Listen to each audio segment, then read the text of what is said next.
made that decision that you ultimately want to sell to a cash home buyer and at least entertain the process. And so one of the things that we get asked a lot are just generally how the process even works. And so I can only speak from KC Property Guys and our perspective. So our process is very open. It's an open discourse between us and the home seller from all the variables that potentially could be involved. So we like to find out ultimately what you guys are working through. Why'd you call me in the first place?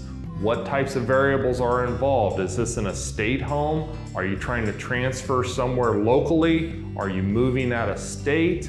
Are you keeping furniture, leaving furniture? Do you have to coordinate an estate sale or an auction? Do you need a realtor on the buy side of your transaction ultimately after you sell? Those are questions that we can all help with and answer. And so there's kind of an open discourse between us and sellers at the beginning of our conversation.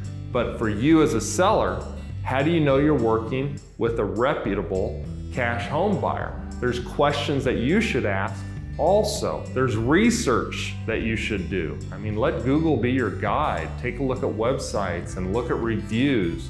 Look at state boards to make sure that they have a corporation or a corporate name and they're just not working under an assumed name or a DBA or some type of sole proprietorship. So those are things that you can research as a seller to a cash home buyer.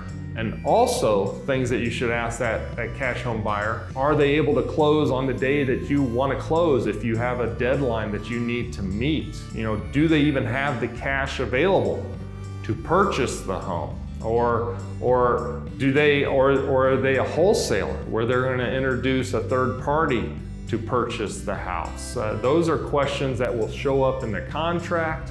What's the contract look like? How does that format work? Can you review it ahead of time? Those are all real good questions for you to ask to get to know the person who is potentially buying your home that you're about to go under contract with. So get to know the process that you're entering with that cash home buyer.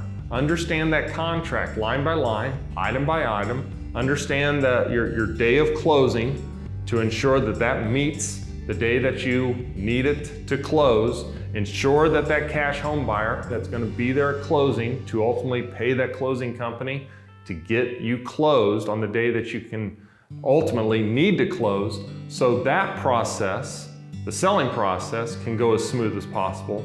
So whatever you're doing on the back end can also go as smooth as possible.